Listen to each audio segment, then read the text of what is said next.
Hello, I am Lisa Cizak, a women's healing and empowerment coach, and now a best-selling author. Yes, I'm that annoying person. My very first book, which I just published, and which is why I am on here today. I am going to, every week, I am going to be spotlighting either characters in my book, women that or men that have reviewed my book, my badass launch team. I'm going to be spotlighting and having conversations with them so that you can see what's possible after read Portal Tears and just in your life in general. So my guest today, which I'm still waiting, Leah, are you out there? Leah, you have to press on the little person. There's two little people. The very far right of your screen, there's a person and then a little person that's in a box. You have to click on that and then I will let you in here. So Leah is interesting because I first met Leah during my stint as a fitness director. I helped launch a 6-week 20-pound challenge. And Leah was one of the first challengers, they call them. I never liked that term. I prefer to use the term warrior. And she was one of the very first ones. And she's not in the book by name, but she's in the book in a sense because the women that came through that program, they had such an impact on me, such an impact. So I wanted to have Leah on today. Leah, are you on right now? Let me see. And I don't see Leah. Leah, if that is you, click that button so that we can get you in here. I'm really super proud of my little display back here. I love that. My daughter is helping me with this. So, and Leah is also someone that she was on my badass Portal Tears launch team, which I didn't even want to have because it scared the crap out of me. Actually having people read my story, right, actually scared the crap out of me. But Leah was one of the first ones to review the book. The first 3 women to review the book, get a free signed copy. So Leah was one of the first ones to review the book. And I cried reading her review. You could, if you want to, you need to, I don't even say if you want to, go to Amazon, look up her name, Leah, in the Amazon reviews so you can read her review. Her review, all of the reviews are very heartfelt, right? They're all very heartfelt. She was the first woman, though, to tell me that she could not stop crying. That she could not stop crying. She kept reading and reading, could not stop crying, and she couldn't put the book down. I think she finished in like 3 days or something. So that's why I'm having her on. And Leah, are you out there? Let me see. Leah, if you are watching, you have to press request so that you can get onto my live. So let me just see what's going on here. Hold. Marsha, hello Marsha. Marsha is one of my private clients here in Tucson Marsha, how much weight have you lost now? I don't know, she's lost like 50 some pounds, but she is learning to shed weight inside out, which is what I do with my badass women, right? We shed the internal weight and then the external weight just kind of naturally just sheds right off. So Marsha, I'm super proud of you. I'm waiting for my guest Leah to come on right now. And Marsha, hold on a second. Marsha, also, I don't want to tell your age. Okay, you can tell your age if you want to. Marsha is an example, though, of as we age, right, you can actually get stronger. It is possible to get stronger, to get more fit, to be zippy, as she says, right? Marsha wants to be zippy, and she has accomplished that. She is totally zipping around Tucson like nothing. So, Marsha, do you want to say anything? If you want to say anything, you can put it in comments. You see in comments right there? You can say something. Marsha, did you start reading my book? Marsha and my other client, Joy, were going to start having coffee and discussing the book. And I don't know if that actually happened or not. So, Leah, are you out there? I'm still waiting for you to come on here. Again, Leah, you press the furthest to the right. There's a little person with a box. You press on that, and then I will let you into the live. So I got to figure out where she is. Where are you? Leah, where are you? We can't find Leah. Ah. So you can order Portal Tears on Amazon, Kindle, or the regular copy. Please leave a review. It's so important for new authors. That's how my book has gained so much momentum. That's how it actually became a bestseller. My book was a bestseller within like 2 hours. And totally unexpected, right? I went from not wanting anyone to read my story to being a bestseller. So that really helps me if you can do that. Leah, is that you that just came on? You're not showing up here for some odd reason. Okay, Leah, again, if that's you, press on the little person so I can let you in here. I might need to come back.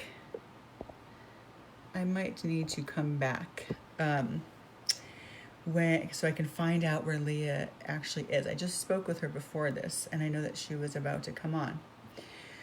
So if you want to work with me, the way to work with me is Marsha's doing. You can be a personal client, and I'm going to be switching over to only doing online clients because we are moving to Nashville.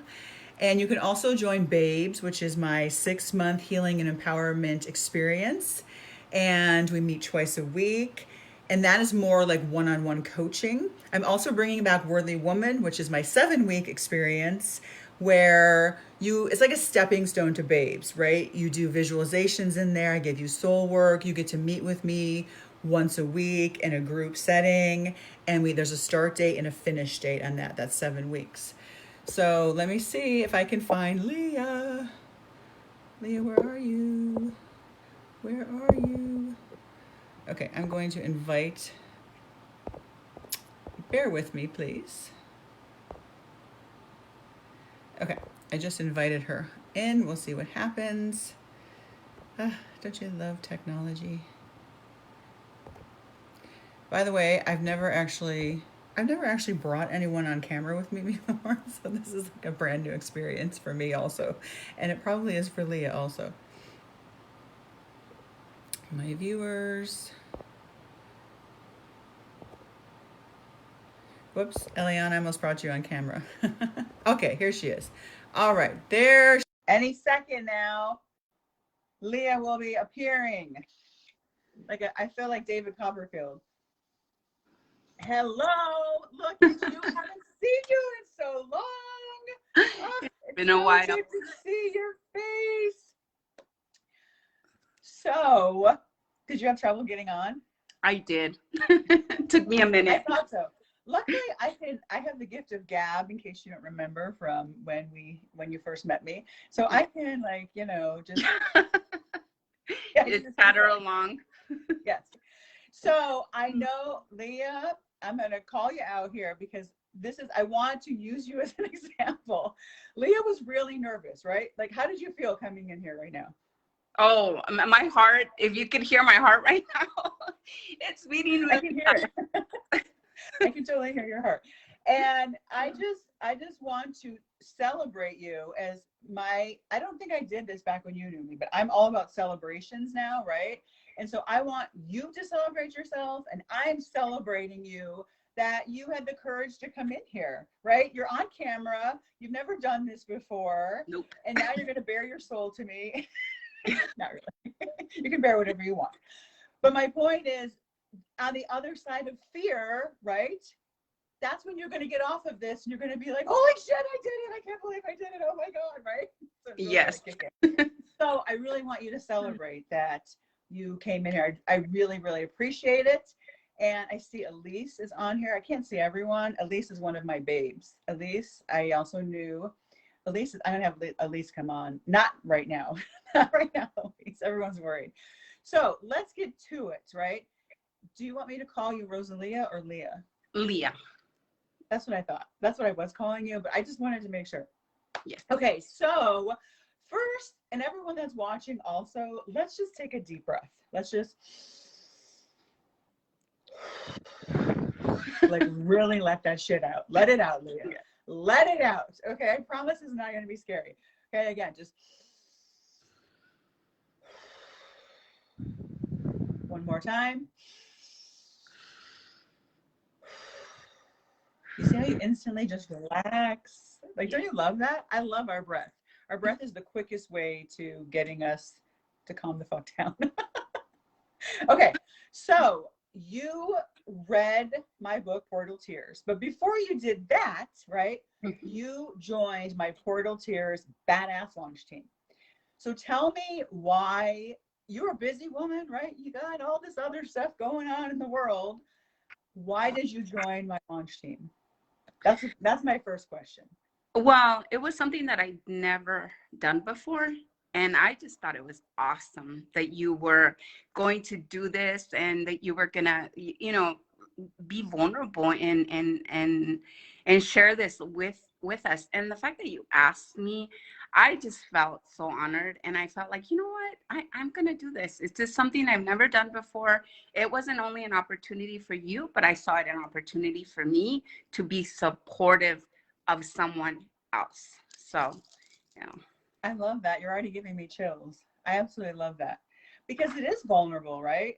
Yes. Like you are not, I don't know if you heard me when I first got on, but I was scared shitless to start a launch team. I was like resisting. I told the publisher, I'm like, no, I don't want a launch team. I don't want people to actually read this book. I'm not even kidding. I was like, and you want me to like ask people I know? Like, but that's even worse. Like if it's a stranger, I could just be like, it doesn't matter.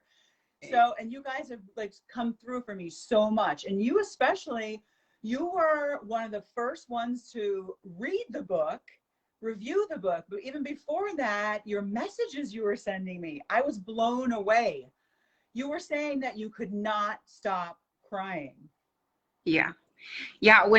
Okay, so I had to have time because I'm a reader. I love to read. So when I started the book, I'm thinking, I'm just gonna spend like a little bit of time reading it. Once I started reading it, I couldn't put it down. It was like I read all of it in one. I went through the night, read it because I couldn't put it down. I wanted to know like what's gonna happen next, what's going on, and so and that, like I said, I'm a reader. I read a lot. And so this book was so good. And I was just crying the whole time as I was seeing this Lisa that I never knew before. Because, I know you as this like, go getter. You've always been like positive. And then I saw this part of you and I'm thinking, wow, this is awesome. This is so awesome to see that vulnerable part of you. So. And yeah, and I remember when you sent me that message, and it was one of the first messages I got, and I was like, she can't put it down. I was like, oh my gosh, what? And I was thinking maybe it's a fluke. And then you told me that, because I got to be honest, like I've never written a book before. I'm a first-time author. I have no idea how people are going to respond to this. So just you sharing that with me meant so much to me. It actually boosted my confidence. And I was like, okay, I'm going to be okay. I'm going to be okay. And so I'm curious to know, because I know that you said you couldn't stop crying. Can you talk a little bit about, obviously the title was perfect then, right? Portal Tears. Because I keep hearing this. I was shocked at women like you saying, I can't stop crying. I can't stop crying. Tell me what the tears were about. Can you talk about what was, me, it's always about like what's behind the tears, like what's going on, what's the emotion that's underneath that?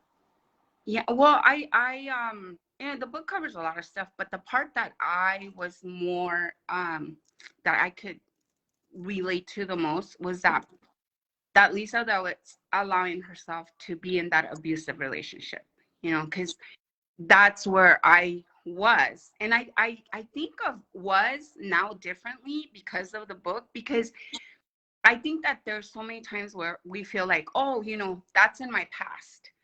But if you haven't addressed it, it's not in your past. It's right there in your present. And Hallelujah, sister. Say it again. Preach it. yes, Seriously. that part just got to me, that I was still that girl, that, that young girl that was abused. And that was the tears. That's where the tears came from. It was that young girl that was still, being abused and in that abusive relationship. And I'm thinking, you know, I thought that was gone, but it was just a moment that was so healing to me. And I'm thinking, okay, I got to do something about that.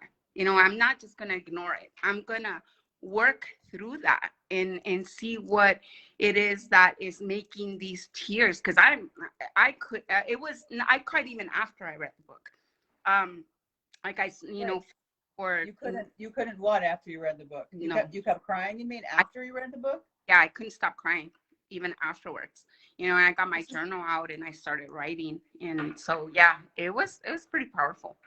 So so do you feel so that did the book help you? So I know that it evoked all that emotion in you. Did it yes. help you see maybe the lessons that you were meant to learn from that abusive person that you have carried forward with you into your life? Like, do you feel Yeah. like you've closed the chapter on that sealed? I call it a crack in your spiritual foundation, right? That allows that toxicity to come in, right? It can just be a very small little sliver, and then Mhm. that toxic person is able to enter your life. Yeah. So, I think I thought it was a closed chapter, but I had to kind of open that up again and kind of look at it in a different way and allow that grief to happen for that person that that me that allowed that abuse. I think when I would see a woman being abused, or it evoked a lot of anger in me, because I want to, and in the book too, I was like wanting to protect you and be like, no, don't do that to her. But I realized it was that part of myself that I wanted to protect too. And so when I realized that, and I said, that's I'm gonna be okay. I can allow myself to be vulnerable in that area and still be okay, and not I'm no longer not seeing myself as a victim or someone that was gonna stay in that place, but someone that was going to be able to get out of there, and that did get out of there and able to share that experience. You kind of gave me that freedom to do that, because we always try to hide all that stuff, like put it into the, like, don't talk about that because that's not a good, it's not a good feeling, it's not a good place, um but it's okay. It's okay to have that. I'm still coming to terms with that, but but it's there, and it's still raw in it, but it's a good come through, like, so. right. I don't know if my writing coach is on here, Caitlin Silva. She was the one when I said to her, I want to write this book. And I said, I told her what I wanted it to be about. And it was kind of skirting around the abusive person that, and I said to her, and she sensed it, right? And she said, then I said to her, no, I'm healed from that. I'm healed from that. And this was, I think this is still in the book. I don't remember. But she told me, she said, sometimes we are healed from a situation and experience, but there's still a scab that's sort of bleeding a little bit, right? It gets triggered, little picked at, and it's still there. And she's like, you got to rip off that scab. Otherwise, writing this book is going to derail you. Yeah. And she was absolutely right. Like, writing this book was an emotional journey for me in itself. And so I feel like that's maybe what you're experiencing too. Like, you thought you were healed. You are healed from it, right? Because you have moved on in your life, but it's still a scab there. And it's Yes. like, rip that scab. You just got to rip it off, right? Sometimes Yes, that's what you have to exactly. do. In my case, I'm like, well, I'm just going to write a book, right? I'll just write a book about it.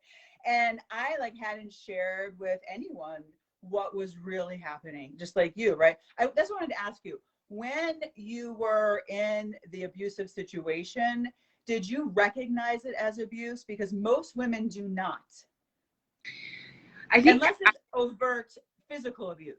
Even then, they're justifying it. Yes. And I think it took after the fact, because and I'm just gonna share a little bit, and because it, uh, it was my first husband. He passed away from a drug overdose. So he was the abuser. So I had to go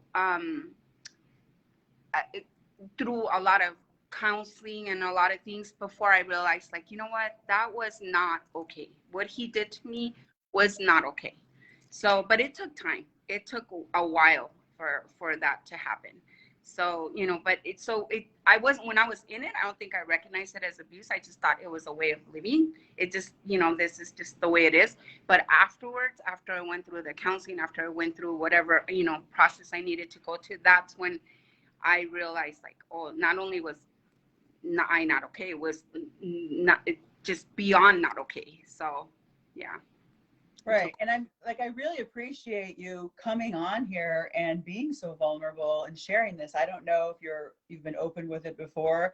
And your whole experience reading Portal Tears is what when I was writing this, and all the times, there were many times I wanted to quit. Like, I would be in tears, right? I was like, this is too hard. This is too hard. And I would have, like, I'm looking at your face right now, Leah, and it brings tears to my eyes, because this is what I hope for. Mm-hmm. Having it affect women like you, right? And giving you a sense of healing and a sense of, like, empowerment, and I'm no longer a victim, and I'm in control of my life, and lessons that you're learning. Like, this was my vision. It's why I wrote it. Seriously. So you have no idea what it means to me, like, seeing your face and you sharing these words with me like this. And I know how nervous you were. And I wanted to ask you, what do you think, like, after reading Portal Tears, what's the biggest lesson that you did learn? I think it was more because I've been on the subject of vulnerability. Okay, so I think it was that vulnerability. Like I said earlier, we close the door to the messes in our lives. People come over, we close all the not so nice places in our home that are, laundry, wherever, dirty laundry, whatever. But I think that when we get really vulnerable and we're real, like we are, like you were in that book, I think that's where the healing starts. And I think I really believe that getting that out there, how you don't really get to know a person until you know their story. You don't. You know only a part, only the part that they're allowing you to see. How you get to the root of who that person is through vulnerability. There's just no way around that. And Mm-hmm. and that was a big part of, like, it kind of made that, emphasize that learning for me. Like, I need to be vulnerable. I don't have to be perfect. Perfection is not true. There is no perfection unless, like you said, it's God. That's it. And we are not it. So when we share people, and then you're relatable, you just come across as a person like, oh, well, they don't have everything, together. So I can be a part of that group. Mm-hmm. But when you try to show, like, oh, I have it all together, then it's hard to relate. And I came off with that feeling like, yeah, again, I am going to be okay because I'm going to share my story with others to help them, and I just love that. I absolutely love that. And I remember when I was director of that challenge, do you remember the support group that I started? Yes, I do remember. Yeah, because I saw it. I saw it as, I was like, oh my, I felt like it was abusive. I was like, this program's abusive. It's like, we're not even addressing what really needs to be addressed. Like, I think it's really cool for people. This is an idea that I had, like, when I first started writing the book, because I was like, have you ever read a book and you're like, I wish I could actually meet the characters in the book that she's talking about? Yeah. Right. I just want to let you know that you kind of paused on me for a little bit, so I might have missed some of what you said. So. Okay. I was just saying how, like, I just wanted to spotlight people like you who are in the book, right? You're not named in the book. And by the way, disclaimer, everyone in the book has a fake name. Well, unless they gave me permission. But, like, you are in the book, your spirit, like, it's all in the book, right? Because that's who I wrote it for. And anytime I was scared and didn't want to continue on, I thought about like you, right? Like you would come to those support groups that I started and you would share your heart. Like all the women I work with, I have a program called Babes now. It's a 6-month program. It's really an experience, I call it, and Worthy Woman. And I thought about all of the women I've worked with that bare their souls to me. And I was like, of course I can do this. I'm doing it for them, right? Like it gave me courage. It gave me confidence to, okay, let's talk about this. Let's actually talk about this. So I just really appreciate, I have such gratitude. I really do for your words that you sent me even before, the launch, even before you actually, I don't know if you have the physical book. You're going to be getting it though. See, there it is. I'm Yeah, going to be sending it to you, your that's signed awesome. I'm copy. What's that? looking forward to getting that. Yes, I will be mailing those out Everyone to the that people who I have the know, signed like copies. people, You're my friends. frozen. I don't know if it's me or if it's you. Can you hear me Oh, okay? I love technology. So now the last thing I want is there anything that you would like to ask me about the book, my life, anything? well, one of these days I plan on doing the same thing. I plan on writing a book, and it's going to be about the life, and that's my desire too, is to help women grow not only in their life but in their faith, in their faith with God, because to me that's like the fundamental of why we're here. We are here for a purpose. And I know that you spoke about that you had to address these issues in order to really lose that weight that you were carrying around. And that was a part that also spoke to me, because I'm in that process too.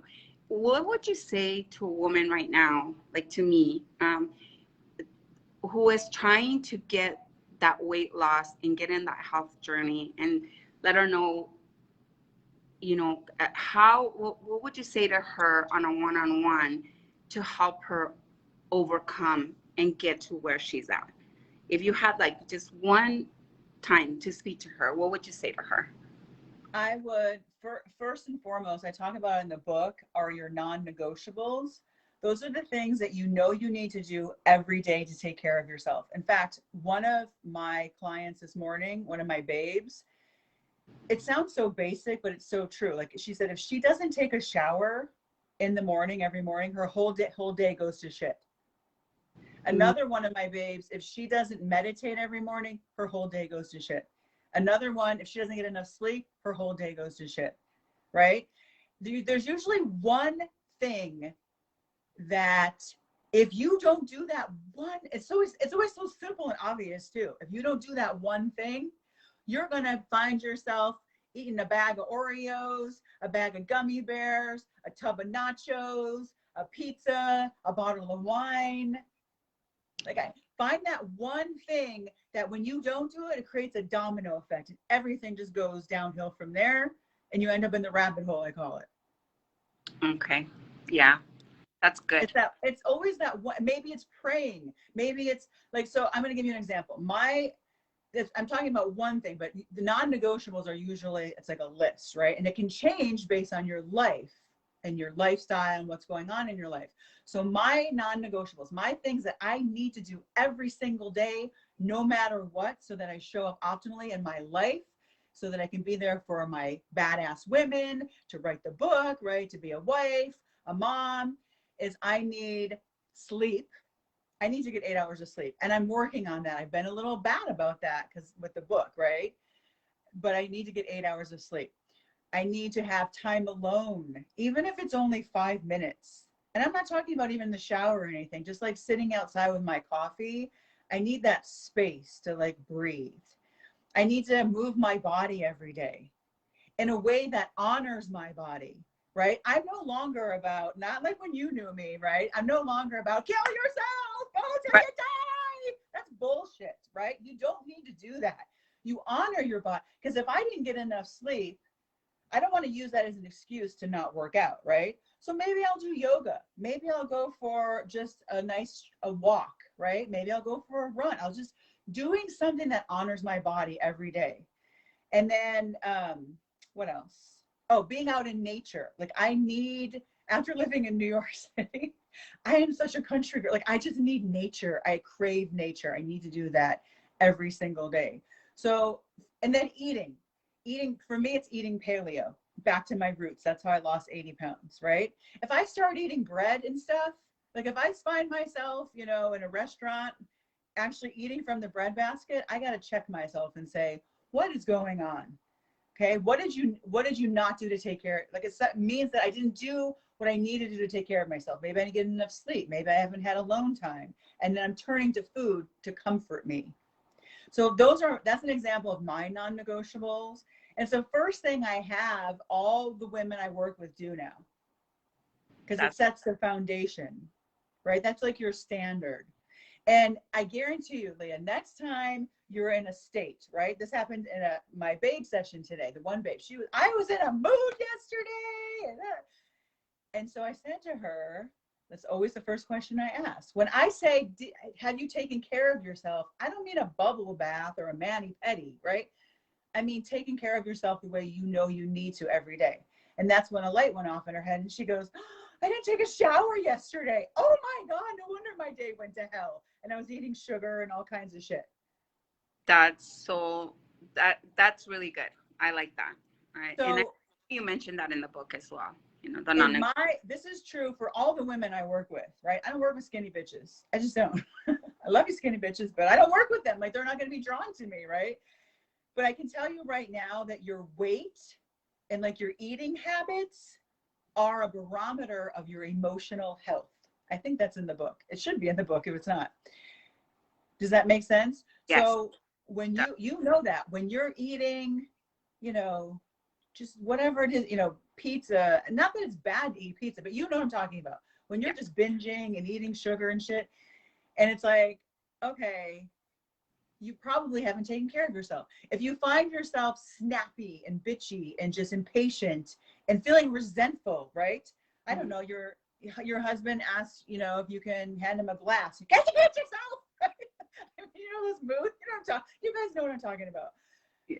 When I get like that, or when I hear women I work with getting like that, I say, whoa, stop. Let's get back to the basics. Are you taking care of yourself? And the answer is always no. Yeah. And so you define, like self-care is this broad term that's thrown around, right?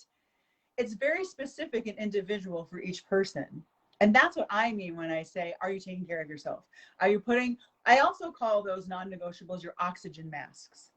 Yes. Yeah. And there's always one main one. I'm telling you, just start noticing when you do get in moods or find yourself eating sugar or something, ask yourself, okay, what was it that I didn't do today that I needed to do? And that's the key. That's like the starting point. Yeah. I know that was a long, that's really good because it gave me a perspective. Because you know, I wanna be able to share this with other women too. Because you know, there's a lot of people that I know that are going to benefit from reading this book and that are going to benefit from knowing that. So and me too. I think I'm going to start looking into that. Like, what is it that the one thing? I mean, I know my non-negotiables, but I don't know what that one thing is. And there's always one. Yeah, that's awesome. I love it. And then I even extend it out. Like I'll say, like I start getting really sad and feeling distant from my husband if we haven't had time, just the two of us. You know, like having coffee on the patio or just having time. I start getting really lonely and just feeling really sad and like distant from him. And so I have to check in with that, right? Because he can't read my mind. I've realized that he can't read my mind. He just thinks I'm being bitchy, which I am being bitchy, right? Yeah. So it's just like always being like aware and just being kind and gentle to yourself, like having grace with yourself, remembering that you're human. Right. Yeah. Just like I wrote this book. A lot of people have asked me this. Well, now you wrote the book and you're like in this healed state. I'm like, no. It's a healing journey. Life is a healing journey. Yes. Yeah, I agree with that too. And I think the word that comes to my mind is mindful. You know, because we're mindful of the things that come up, but I think we have to be mindful of ourselves. You know, like what is it that I need? And you know, and that allows you not to be self-absorbed, but to be available. So Exactly. yeah. Because I'm telling you, it's just like the airlines say. The airlines are brilliant actually when they say put your oxygen mask on first, then help your neighbor, help your child. Because they know you, if you can't breathe, you cannot be of service to anybody. Yeah. Like literally no one. You can't help anyone if you can't breathe yourself. Yes. So Yeah. so yeah, so it sounds like you would recommend Portal Tears to your family and friends. I definitely would. Definitely. I think there's a it's just such a mixture of so many things, you know, like you said in one of the things that you send out, it was like it's or somebody else said it, I can't remember, but it talks about, you know, mother-daughter relationship. It talks about, you know, the infertility you went through and the fact that you know, the weight loss, and there's even a part where, you know, with you and your husband, you're having these financial issues, and he's not talking about it. And so it just covers so much. I think every woman will get something out of it. And but for me, it was that abusive part. I think that spoke so much to me. And I know a lot of women that have gone through and have pulled through, but I see that scab still there, you know, and I think it will speak to them as well. So definitely recommend this book to friends and to everybody. So I loved it. Well, thank you so much, Leah. I really appreciate you being on. I know you're a busy woman, and I really appreciate you taking the time to not just read the book, but you were an integral part of my launch team too. You were so interactive and involved, and I absolutely love that. And now the other women I'm going to be interviewing, you're setting the standard and the tone for that, right? Now they're not going to be afraid to be raw and vulnerable and come on here with me because I just think it's so important. I want to highlight, for me, it's about highlighting women, strong as fuck women who have been through it, right? Been through stuff. Yes. And if you can pull something out of the book that, like you said, that you can relate to your own life, that's my hope for that. So I really appreciate it. And I'm going to make sure I post this in our Portal Tears launch team also so that they can see what's coming when I say, hey, you want to be interviewed? Yeah. So was it as scary as you thought it would be? No, it wasn't. Feels like talking to a friend, talking like I am talking to a friend. So Exactly. That's what I was saying you. So I love you and I'll talk to you soon. I'll all send right. out your book, okay? Thank you, Lisa. Okay, thanks, Leah. Bye.